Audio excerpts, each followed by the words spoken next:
Hi everyone, welcome to TechnoJP YouTube channel. இது ஒரு knowledge sharing training session. வாங்க training குள்ள போலாம். இன்னைக்கான டாபிக் பார்த்தோம்னா intragranular corrosion testing part 3.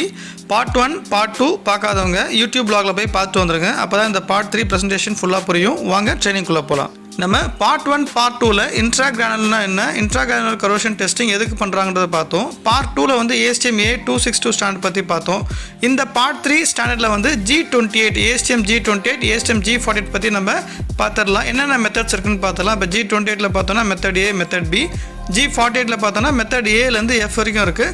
So G28 எதுக்கு டெஸ்ட் பண்ணுறாங்க, G48 எதுக்கு டெஸ்ட் பண்ணுறாங்க, என்னென்ன மெத்தட் எதுக்கெலாம் யூஸ் ஆகுது, என்ன அக்செப்ட் கிரைட்டீரியா நம்ம ஃபுல்லாக பார்த்துடலாம். இப்போ ASTM G28 அப்படின்ற ஸ்டாண்டர்ட் வந்து இன்ட்ராகிரானுலர் கரோஷன் டெஸ்டிங் வந்து நம்ம டெஸ்ட் பண்ண போகிறோம். சஸ்பிலிட்டி இன் தி மெட்டீரியல். ஸோ இன்ட்ராகிரானுலர் கரோஷன் வந்து எப்படி ஏற்படுது அதெல்லாம் நம்ம பார்த்தாச்சு. இப்போ இந்த டெஸ்ட் பண்ணுற மெத்தட் மொத்தம் பார்த்துடலாம். ஸோ இது வந்து என்ன மாதிரியான மெட்டீரியல் டெஸ்ட் பண்ணுறாங்கன்னா வந்து nickel based alloys, chromium, rich nickel and rich chromium. இதில் வந்து ரெண்டு மெத்தட் இருக்குது. மெத்தட் ஏ இருக்குது, மெத்தட் பி இருக்குது. அதோடைய ஃபுல் டெஃபினிஷன், ஸோ அதோட அக்செப்டன்ஸ் கிரைட்டீரியா எல்லாமே நம்ம பார்த்துடலாம். இப்போ G28 மெத்தட் ஏ பற்றி பார்த்துடலாம். இப்போ ஒரு மெட்டீரியல் கரோஷன் என்விரான்மெண்ட்டில் யூஸ் பண்ணும்போது என்ன ஆகுதுன்னா கரோஷன் ஆகுது. மெட்டீரியல் மேலே வந்து சர்ஃபேஸில் கரோஷன் ஆகுது. எங்கே ஆகுது அப்படின்னு பார்த்தோம்னா சர்ஃபேஸ் இன்ட்ராகிரானுலர்னு சொல்கிறாங்களா, கிரெயின்ஸ் பவுண்ட்ரிஸில் வந்து இந்த மாதிரி கரோஷன் ஆகுது. இப்போ மெத்தட் ஏன்றது எந்த மாதிரி மெட்டீரியல் செக் பண்ணுறாங்க அப்படின்னு பார்த்தோம்னா rich nickel and chromium join பண்ண மெட்டீரியல், அதாவது இன்கோனல் 625, இன்கோனல் 825, இன்கோனல் 600, இன்கோனல் 400 அந்த மாதிரி மெட்டீரியல் வந்து செக் பண்ணுறாங்க. இப்போ இது எப்படி இன்வெஸ்ட் பண்ணுறாங்கன்னா ஒரு டெஸ்ட் ஸ்பெசிமென் எடுத்துக்கிறாங்க 5 சென்டிமீட்டர்லேருந்து 20 சென்டிமீட்டருக்குள்ளே. அது பேஸ்ட் ஆன் தி ரெக்குவயர்மெண்ட்டு. அது டெஸ்ட் ஸ்பெசிமென் எடுத்துகிட்டு ஆசிட் வந்து என்ன பண்ணுறாங்க, ஃபெரிக் சல்ஃபேட் சல்ஃபிக் ஆசிட்டில் வந்து என்ன பண்ணுறாங்க, இம்மர்ஸ் பண்ணுறாங்க. இப்போ இம்மர்ஸ் பண்ணும்போது எவ்வளோ நேரம் இம்மர்ஸ் பண்ணுறாங்க, 24 ஹவர்ஸ்லேருந்து 120 ஹவர்ஸ். இதுவும் வந்து ஸ்பெசிஃபிகேஷனில் கொடுத்துருப்பாங்க. இப்போ இந்த மாதிரி இம்மர்ஸ் பண்ணிவிட்டு நம்ம செக் பண்ணி பார்க்கும்போது இது வந்து வெயிட் லாஸில் மெத்தடில் தான் வந்து அக்செப்டன்ஸ் கிரைட்டீரியா. அதாவது பிஃபோர் இம்மர்சிங் ஒரு வெயிட் செக் பண்ணிவிட்டு அதுக்கப்புறம் ஆஃப்டர் இம்மர்சிங் அப்புறம் அந்த ஹவர்ஸ் 24 ஹவர்ஸ் இல்லை 120 ஹவர்ஸ் முடிஞ்சவொடனே திருப்பி செக் பண்ணும்போது ஸோ அதோட என்ன அக்செப்டன்ஸ் கிரைட்டீரியா, இது வந்து ஸ்பெசிஃபிகேஷன் கொடுத்துருப்பாங்க ரெக்குவயர்மெண்ட்டில். அதில் செக் பண்ணுவாங்க என்ன அக்செப்டன்ஸ் கிரைட்டீரியானா மில்ஸ் பர் இயர். அதுதான் வந்து இதோடைய ரெக்குவயர்மெண்ட்டு. ஸோ எவ்வளோ மில்ஸ் பர் இயர் மேக்ஸிமம் கொடுப்பாங்க. இப்போ அதுக்குள்ளே இருக்கணும். அதுக்கு மேலே போச்சுன்னா அது fail. So it is and corrosion வந்து இருக்குது, இன்ட்ராகிரானுலர் வந்து அட்டாக் ஆகிருக்குன்னு அர்த்தம். இப்போ இதுதான் வந்து அப்பாரட்டஸ். இந்த அப்பாரட்டஸ்லாம் நம்ம என்ன பண்ண போகிறோம், டெஸ்ட் பஸ்ஸில் வந்து இம்மர்ஸ் பண்ண போகிறோம். இப்போ இந்த வெயிட் லாஸ் அப்படின்னு சொல்கிறாங்களா, மில்ஸ் பர் இயர் இல்லை MM பர் இயர், இந்த கேல்குலேஷன்ஸ்லாம் வந்து ஒரு கான்ஸ்டன்ட் வந்து கேல்குலேஷன்ஸ் இருக்குது. ஸோ ஸ்டாண்டர்டில் கொடுத்துருக்காங்க. அது நம்ம ஸ்லைடில் வந்து போடல, ஏன்னா குழப்பக்கூடாது அப்படின்னு சொல்லிட்டு தான் K × W divide by A × T × W அப்படின்னு சொல்லுவாங்க. ஸோ இது வந்து என்னென்னா அதாவது கேனா வந்து கான்ஸ்டன்ட்டு, டபிள்யூனா வந்து weight, divide by area of the test specimen into time 24 hours 70 ஹவர்ஸ்னு இன்டூ அதுக்கப்புறம் டென்சிட்டி. ஸோ இதுதான் வந்து கேல்குலேஷன். டென்சிட்டி இந்த கான்ஸ்டன்ட் எல்லாமே கொடுத்துருப்பாங்க, mils per year MM per year. அதுபடி கால்குலேட் பண்ணி தான் வந்து இதை ஃபார்முலா வந்து கொடுத்துட்டு அதுக்கப்புறம் அக்செப்டன்ஸ் கிரைட்டீரியா பண்ணுவாங்க. ஸ்பெசிஃபிகேஷன் ரெக்குவயர்மெண்ட்ஸில் இவ்வளோ ரெக்குவயர்மெண்ட்ஸ்லாம் வந்து கொடுத்துருவாங்க. இப்போ இந்த மெத்தட் பி அப்படின்றத நம்ம பார்த்துடலாம். ஸோ இந்த மெத்தட் பி வந்து என்ன பர்பஸ், எப்படி வந்து செலக்ட் பண்ணுறாங்கன்னா ஹை லெவல் கிரெயின் பவுண்ட்ரிஸ் இருக்கிற மெட்டீரியல்ஸு இல்லை வந்து ப்ராடக்ட்ஸு அதுதான் வந்து எடுத்து நம்ம என்ன பண்ண போகிறோம், மெத்தட் பிக்காக நம்ம டெஸ்ட் பண்ண போகிறோம். அது சேம் இன்ட்ராகிரானுலர். இது எப்படி செக் பண்ணுறாங்க அப்படின்னா mixed acid solution with metal copper. என்னென்னலாம் ஆசிட் மிக்ஸ் பண்ணுறாங்கன்னா சல்ஃபூரிக் ஆசிடு, அதேமாதிரி ஹைட்ரோக்ளோரிக் ஆசிடு, அப்புறம் அந்த ஃபெரிக் குளோரைடு, கிப்ரிக் குளோரைடு, இந்த மாதிரி ஆசிட்லாம் வந்து மிக்ஸ் பண்ணி என்ன பண்ணுறாங்கன்னா பாயில் பண்ணுறாங்க. ஏன்னா டெம்பரேச்சர்லாம் 103லேருந்து 104. ஸோ இப்போ எவ்வளோ ஹவர்ஸ் வைக்கணும் அப்படின்னு பார்த்தீங்கன்னா 120 ஹவர்ஸ் வைக்கிறாங்க.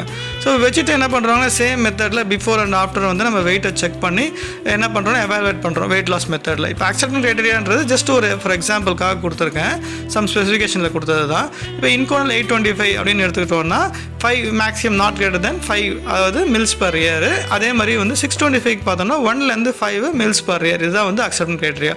இப்போ நம்ம நெக்ஸ்ட் ஸ்டாண்டர்ட் பற்றி பார்த்தலாம் ASTM G48னா என்ன அப்படின்றது. இப்போ ASTM G48 பற்றி நம்ம டீட்டெயிலாக பார்த்துடலாம். இப்போ G48 ஸ்டாண்டர்ட் வந்து எதுக்கு நம்ம யூஸ் பண்ணுறோம், எதுக்கு இந்த பர்பஸ், என்ன பர்பஸ்க்காக யூஸ் பண்ணுறோம், என்ன மெட்டீரியல்லாம் இந்த G48 யூஸ் பண்ணி செக் பண்ணுறாங்க அப்படின்னு பார்த்துடலாம். இப்போ G48 அப்படின்றது மேக்ஸிமம் வந்து பிட்டிங், அதே மாதிரி கிரிவைஸ் கரோஷன் ரெசிஸ்டன்ஸ் வந்து செக் பண்ணுறதுக்காக தான் இந்த G48 standard. So same materials பார்த்தோம்னா stainless steel and other related அலாய்ஸ்க்காக நம்ம வந்து செக் பண்ணுறாங்க. இதில் வந்து நிறைய மெத்தட் ஏலேருந்து மெத்தட் F வரைக்கும் இருக்குது. இது எந்த மாதிரியான ப்ராடக்ட் செக் பண்ணுறாங்கன்னா welding and weld overlay. So welding overlay அப்படின்னா என்னென்னு தெரியும் இல்லைங்களா. இப்போ வந்து ஓவர்லே அப்படின்னா வந்து ஒரு கரோஷன், இப்போ வால்வோ இல்லை பம்போ இல்லை பைப்போ எடுத்துட்டோன்னா அதில் கரோசிவ் சர்வீஸ் போகும் உள்ள. ஸோ அப்போ சர்வீஸ் போகும்போது என்ன ஆகும்னா கரோஷன் ஆகாமல் ஆகாமல் இன்டர்னல் பார்ட்ஸ்லாம் கரோஷன் ஆகாமல் இருக்கிறதுக்கு என்ன பண்ணுவோம்னா உள்ளே வந்து ஓவர்லே மாதிரி ஃபார்ம் பண்ணுவாங்க, ஓவர்லே மாதிரி வெல்ட் அடிப்பாங்க. இப்போ இந்த ஓவர்லே அப்படின்ற போது இந்த கிரிவைஸ் கரோஷன் ஏற்படுறதுக்கான சான்ஸ் இருக்குது. இப்போ கிரிவைஸ் கரோஷன் அப்படின்னா என்ன ஆகும்னா வெல்ட் அடிக்கும்போது ஒரு லேயருக்கும் இன்னொரு லேயருக்கும் உள்ள கேப் இருக்கும். அதேமாதிரி அந்த வெல்டு ஓவரில் என்ன ஆகும், ஃபியூஷன் ஆகும் பேஸ் மெட்டீரியலோட. அப்போ அந்த இடத்துல கேப் இருந்தால் என்ன ஆகும்னா இந்த உள்ளே போகிற சர்வீஸ் வந்து அந்த கேப்பில் போயிட்டு புகுந்து கரோசிவ் ஏற்படுத்தும் எலக்ட்ரோலைட் மூலயமாவும். ஸோ அதில் இருக்கிற அயன்ஸ் ஆக்சிஜன் மூலயமாவும் வந்து அந்த மாதிரி ஏற்படுத்தும், கரோஷன் ஏற்படும். ஸோ அந்த கேப்பில் ஏற்படுற பேர் தான் வந்து இந்த கிரிவைஸ் கரோஷன். இந்த மாதிரி கிரிவைஸ் கரோஷன் வந்து ஏற்பட்டிருக்கா அப்படின்றது நம்ம செக் பண்ணுறது தான் வந்து இந்த G48. ஸோ இதில் வந்து மெத்தட் ஏலேருந்து மெத்தட் F வரைக்கும் இருக்குது. ஒவ்வொரு மெத்தட் எப்படி செக் பண்ணுறாங்க, என்ன ஆசிஸ் யூஸ் பண்ணுறாங்கன்றது நம்ம டீட்டெயிலாக பார்த்துடலாம். ASTM G48 மெத்தட் ஏ இது எதுக்கு டெஸ்ட் பண்ணுறாங்கன்னா ferric chloride pitting test. So ஒரு மெட்டீரியலில் பிட்டிங் இருக்கா, ஹோல்ஸ் இருக்கான்னு செக் பண்ணுற டெஸ்ட்டு. ஸோ இது வந்து என்ன மாதிரி மெட்டீரியல் டெஸ்ட் பண்ணுவாங்கன்னா ஸ்டெயின்லெஸ் ஸ்டீலு, அதுக்கப்புறம் வந்து ரிச் நிக்கல் இருக்கிறது, அதேமாதிரி chromium bearing components chromium materials வந்து நம்ம செக் பண்ணுவாங்க. ஸோ என்ன மாதிரியான ஆசிட் யூஸ் பண்ணுறாங்க அப்படின்னு பார்த்தோம்னா இது வந்து ஃபெரிக் குளோரைட் ஆசிட் யூஸ் பண்ணுறாங்க. இம்மர்ஸ் பண்ணி 22 ஹவர்ஸில் வந்து என்ன பண்ணுறது 22 டிகிரி செல்சியஸ் வந்து பாயில் பண்ணிவிட்டு 72 ஹவர்ஸ் வந்து ஹோல்ட் பண்ணுறாங்க. ஸோ இந்த மாதிரி ஹோல்ட் பண்ணும்போது என்ன மாதிரி டெஸ்ட் பண்ணி யூஸ் பண்ணுறாங்க, 25/50 சென்டிமீட்டர் ஸ்கொயர் வந்து டெஸ்ட் ஸ்பெசிமென் வந்து என்ன இம்மர்ஸ் பண்ணுறாங்க. இது வந்து எவாலுவேஷன் வந்து வெயிட் லாஸும் அதே மாதிரி விஷுவல் செக், பிட்டிங் இருக்கா இல்லையா, ஹோல்ஸ் இருக்கா இல்லையா அப்படின்றத நம்ம வந்து செக் பண்ணுவாங்க அந்த ஸ்பெசிமெனில் இமர்ஸ் பண்ணிவிட்டு. ஸோ அதுக்கப்புறம் வெயிட் லாஸும் இருக்குது. அதே மாதிரி எவ்வளோ வெயிட் லாஸ்ன்னு பார்த்தோம்னா 20 மில்லிகிராம் வந்து மேக்ஸிமம் இருக்கணும், அதுக்குள்ளே தான் இருக்கணும், அது தான் அக்செப்டடு. பட் இது வந்து வேரி ஆகும், ஒவ்வொரு ஸ்டாண்டர்டு ஒவ்வொரு கஸ்டமர் ஒவ்வொரு ஸ்பெசிஃபிகேஷன் ஆகும், வேரி ஆகும். இப்போ மெத்தட் ஏன்றது பிட்டிங் டெஸ்ட்டுக்காக பண்ணுறது, பிட்டிங் இருக்கா ஹோல்ஸ் இருக்கான்றது செக் பண்ணுறதுக்காக. இப்போ ASTM G48 மெத்தட் பி எதுக்கு யூஸ் பண்ணுறான்னு பார்த்துடலாம். Ferric chloride crevice test. So இந்த கிரிவைஸ் வந்து ஃபார்ம் ஆயிருக்கா இல்லையா அப்படின்றது நம்ம செக் பண்ணுறதுக்காக தான் இந்த டெஸ்ட்டு மெத்தட் பி வந்து யூஸ் பண்ண போகிறோம். ஸ்டெயின்லெஸ் ஸ்டீல் அதேமாதிரி நிக்கல் பேஸ்ட் அலாய்ஸ், குரோமியம் அந்த பேரிங் அலாய்ஸு அந்த மெட்டீரியலை வந்து நம்ம செக் பண்ண போகிறோம். ஸோ இதில் மெத்தட் வந்து எப்படி நம்ம செக் பண்ண போகிறோம் அப்படின்னா வந்து இதில் வந்து ஃபெரிக் குளோரைடு வந்து ஆசிடு ப்ளஸ் கிரிவைஸ் ஃபார்மர். இப்போ அந்த கிரிவைஸ் வந்து ஃபார்ம் பண்ணணும் இல்லையா டெஸ்ட் ஸ்பெசிமெனில். ஸோ அதில் வந்து ஃப்ளோரோகார்பன் கிராடல் வந்து யூஸ் பண்ணி கிரிவைஸ் வந்து ஃபார்ம் பண்ணுறாங்க. இப்போ அது பாயில் பண்ணும்போது என்ன டெம்பரேச்சர் பாயில் பண்ணுறாங்க, 22 டிகிரி இல்லைனா வந்து 50 டிகிரியில் வந்து பாயில் பண்ணிவிட்டு இம்மர்ஸ் பண்ணிவிடுவாங்க டெஸ்ட் ஸ்பெசிமென். அப்போ எவ்வளோ நேரம் இம்மர்ஸ் பண்ணி வைக்கணும், டெஸ்ட் ஹவர்ஸ் வந்து 72 ஹவர்ஸ். ஸோ இதோடைய எவாலுவேஷன் பார்த்தோன்னா வெயிட் லாஸும் இருக்குது, அதேமாதிரி டெப்த் மெஷர்மெண்ட்டும் இருக்குது. ஸோ எவ்வளோ பிட்ஸ் வரைக்கும் அலோவபிள் இருக்குது அப்படின்னு பார்த்தோன்னா 0.038 mm வரைக்கும் இது அலோவபிள் மேக்ஸிமம். இதுவும் வந்து ரெக்குவயர்மெண்ட் வந்து ஸோ இது வந்து ஸ்பெசிஃபிகேஷன் கஸ்டமருக்கு வந்து மாறும். அதே மாதிரி பார்த்தோன்னா கிரிவைஸ் வந்து எவ்வளோ கிராம் வெயிட் லாஸ் வந்து அதனால் கிரிவைஸ்னால எவ்வளோ வெயிட் லாஸ் ஆகிருக்கு அப்படின்னு பார்த்தோம்னா 0.2 மில்லிகிராம். ஸோ இதுவும் வந்து ரெக்குவயர்மெண்ட்டு. ஸோ மெத்தட் பின்றது கிரிவைஸ் ஃபார்ம் பண்ணுறதுக்காக, கிரிவைஸ் கரோஷன் ரெசிஸ்டன்ஸ்க்காக வந்து நம்ம செக் பண்ணுறதுக்காக இந்த மெத்தட் பி யூஸ் பண்ணுறாங்க. இப்போ ஃபெரிக் குளோரைடு மெத்தட் பியில் ஃபெரிக் குளோரைட் கிரிவைஸ் டெஸ்ட்னு சொல்கிறோம் பார்த்தீங்களா. அப்போ ஸ்பெசிமெனில் நம்ம இன்வெஸ்ட் பண்ணிட்டு நம்ம விஷுவலாக செக் பண்ணும்போது பிட் இருக்கா இல்லை கிரிவைஸ் கரோஷன் வந்து ஏற்பட்டிருக்கா, அதாவது லேயர் நேரோ லேயர், கிரிவைஸ்னால் வந்து நேரோ லேயர் இல்லை வாய்டு பிட்வீன் தி லேயர்ஸ், அதுதான் வந்து கிரிவைஸ். அது மாதிரி அங்கே கரோஷன் ஏற்பட்டிருக்கா இல்லையான்றதை செக் பண்ணுறது தான் இந்த பிக்சர். இப்போ method C ASTM G48 method C எதுக்கு யூஸ் பண்ணுறாங்கன்னா கிரிட்டிக்கல் பிட்டிங் டெம்பரேச்சரில் இந்த பிட்டிங் ஏற்படுதா இல்லையா அப்படின்னு செக் பண்ணுறதுக்காக தான் இந்த மெத்தட் சி வந்து சொல்கிறாங்க.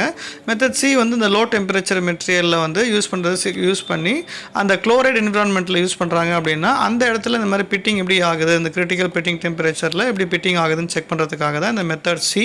ஸோ இதில் வந்து டெஸ்ட் ஸ்பெசிமென் வந்து நம்ம இம்மர்ஸ் பண்ண போகிறோம் ஆசிட்டில், ferric chloride acid with deionized and distil water use பண்ணி மிக்ஸ் பண்ணி இம்மர்ஸ் பண்ண போகிறோம். ஸோ இம்மர்ஸ் பண்ணி எவ்வளோ ஹவர்ஸ், ஏன்னா டிகிரி டெம்பரேச்சர் பார்த்தோன்னா 22 டிகிரி இல்லைனா வந்து 50 டிகிரி, ஹவர்ஸ் வந்து பார்த்தோன்னா 24 ஹவர்ஸ்லேருந்து 72 ஹவர்ஸ் வந்து இம்மர்ஸ் பண்ண போகிறோம். இதோட எவாலுவேஷன் வந்து visual inspection and weight loss. So இப்போ வெயிட் லாஸோட பிட்டிங் வந்து பார்த்தோன்னா 0.02 mm. இப்போ ASTM G48 மெத்தட் டி வந்து பார்த்துடலாம். இது வந்து எதுக்குன்னா கிரிட்டிக்கல் கிரிவைஸ் டெம்பரேச்சர் டெஸ்ட்டு. ஸோ இது வந்து கரோசன் என்விரான்மெண்ட்டில் இந்த மாதிரி கிரிவைஸ் சர்வீஸ் போகிறது பற்றி செக் பண்ணுறதுக்காக தான் இந்த மெட்டீரியலில் செக் பண்ணியிருக்கா இல்லையான்னு. எந்த மாதிரி மெட்டீரியல்னால் நிக்கல் பேஸ்ட் அலாய்ஸ், அந்த குரோமியம் பேரிங் அலாய்ஸில் வந்து செக் பண்ணுறதுக்காக தான் இந்த CPT அப்படின்னு சொல்கிறாங்க. இது CPTனா கிரிட்டிக்கல் பிட்டிங் டெம்பரேச்சர், CCTனா வந்து கிரிட்டிக்கல் கிரிவைஸ் டெம்பரேச்சர். இதில் வந்து மெத்தட் எப்படி யூஸ் பண்ணுறாங்கன்னா ஃபெரிக் குளோரைட் 22லேருந்து 50 டிகிரி செல்சியஸ் வந்து பாயில் பண்ணி அதில் இமர்ஸ் பண்ணுறாங்க. இமர்ஸ் பண்ணிவிட்டு எவ்வளோ நேரம் வந்து ஹோல்ட் பண்ணுறாங்கன்னா 24 hours ஹோல்ட் பண்ணிவிட்டு எவாலுவேஷன் வந்து நம்ம விஷுவல் வந்து செக் பண்ணுறாங்க. அதேமாதிரி வெயிட் லாஸும் செக் பண்ணுறாங்க. இப்போ விஷுவல் வந்து என்னென்னலாம் செக் பண்ணுவாங்க அப்படின்னு பார்த்தீங்கன்னா டீக்ளரேஷன் ஆயிருக்கா இல்லையா. இப்போ வெல்டு வந்து நம்ம என்ன பண்ணுவாங்க, வெல்டும் பேஸ் மெட்டீரியலும் எங்கே ஃபியூஸ் ஆயிருக்கோ அங்கே வந்து செக் பண்ணுவாங்க. இந்த மாதிரி டீக்ளரேஷன் ஆயிருக்கா, இல்லை வந்து கிரிவைஸ் கரோஷன் ஏற்பட்டிருக்கா, அதே மாதிரி வந்து டிட்டோரியேஷன் பிட்டிங் எதனா இருக்கா, இல்லை வந்து மெட்டீரியல் வந்து ரெடியூஸ் ஆயிருக்கா வெயிட் லாஸ்னால, அதெல்லாம் வந்து நம்ம செக் பண்ண போகிறோம். இதுதான் வந்து மெத்தட் டி. இப்போ ஒரு சாம்பிள் பிக்சர் வந்து போட்டிருக்கோம் பாருங்கள் ஸ்லைடில். பிட்டிங் ஏற்பட்டிருக்கா, அந்த கிரிவைஸ் கரோஷன்ஸ் வந்து ஏற்பட்டிருக்கா, பிட்டிங் டெப்த் என்ன மாதிரி இருக்குது, டிஸ்கலரேஷன் டிட்டோரேஷன் இருக்கான்னு செக் பண்ணுறது அந்த பிக்சர் கொடுத்துருக்கேன் ஃபார் எக்ஸாம்பிள். இப்போ G48 மெத்தட் இ எதுக்கு செக் பண்ணுறாங்கன்னா எந்த மாதிரி மெட்டீரியல் பார்த்தீங்கன்னா ஸ்டெயின்லெஸ் ஸ்டீல் மெட்டீரியல். இப்போ வந்து இல்லை பிட்டிங் இருக்கா, இல்லை கிரிவைஸ் இருக்கா, கரோஷன் இருக்கா அப்படின்றது செக் பண்ணுறதுக்கான இது ஒரு method E. Same ferric chloride acid with aggressive மீடியம்ஸில் வந்து என்ன பண்ணுவாங்கன்னா பாயில் பண்ணி டெம்பரேச்சரில் மெயின்டைன் பண்ணிவிட்டு அதில் வந்து ஸ்ட்ரெஸ் ஸ்பெசிமெனை வந்து இமர்ஸ் பண்ணுறாங்க. ஸோ இமர்ஸ் பண்ணி நம்ம எடுத்துகிட்டு என்ன பண்ண போகிறோம், எவாலுவேஷன் வந்து ஹோல்ட் பண்ணும்போது எவ்வளோ நேரம் ஹோல்ட் பண்ணுறோம் அப்படின்னா 24 to 72 hours வந்து ஹோல்ட் பண்ணி வெளியே எடுத்துகிட்டு அந்த டெஸ்ட் ஸ்பெசிமென் வந்து நல்லா வந்து ரின்ஸ் பண்ணி எடுத்துகிட்டு க்ளீன் பண்ணிவிட்டு அதுக்கப்புறம் அது மேலே ஸ்க்ரப்பரோ இல்லை கிரைண்டிங் அது என்ன ரெக்குவயர்மெண்ட்ஸ் சொல்லியிருக்காங்களோ அதை க்ளீன் பண்ணிவிட்டு நம்ம பண்ணுவோம் விஷுவல் வந்து செக் பண்ண போகிறோம். ஸோ எந்த மாதிரி விஷுவல் பிட்ஸ் இருக்கா இல்லையா, கிரிவைஸ் கரோஷன்ஸ் இருக்கா இல்லையான்றது நம்ம செக் பண்ண போகிறோம். ஸோ அதே மாதிரி அக்செப்டன்ஸ் கிரைட்டீரியா அப்படின்னு பார்த்தோன்னா நோ பிட்ஸ், அக்செப்டன்ஸ் கிரைட்டீரியா வந்து 5 mg/cm², reduction not greater than 5 mg/cm². So அதுக்கப்புறம் வந்து இது எந்த மாதிரி ரெக்குவயர்மெண்ட் பேசிக்காக எங்கே கொடுத்துருப்பாங்க, WPS, இந்த PQR ரெக்குவயர்மெண்ட்ஸு, இல்லை வந்து அராம்கோ, இந்த மாதிரி கஸ்டமர்ஸ், ஷேல் கஸ்டமர்ஸ், அந்த மாதிரி டிஃப்ரெண்ட் கஸ்டமர்ஸ் ரெக்குவயர்மெண்ட்ஸ் வந்து இதுக்கு கொடுத்துருப்பாங்க. இப்போ last method F ASTM G48 ஓடுது. ஸோ இது எதுக்குன்னா வந்து ஸ்டெயின்லெஸ் ஸ்டீல் மெட்டீரியலில் கிரிட்டிக்கல் கிரிவைஸ் டெம்பரேச்சர் லோ டெம்பரேச்சரில் வந்து இதை டெஸ்ட் பண்ணி இதில் கரோஷன்ஸ் வந்து ஏற்படுதா இல்லையான்னு செக் பண்ண போகிறாங்க. இப்போ இதில் மெத்தட் வந்து எப்படி செக் பண்ண போகிறாங்க, என்ன மாதிரி ஆசிட் யூஸ் பண்ண போகிறாங்கன்னா ferric chloride plus hydrochloric acid வந்து யூஸ் பண்ண போகிறாங்க. ஸோ 24 hours வந்து இது டெஸ்ட் இமர்ஷன்னு.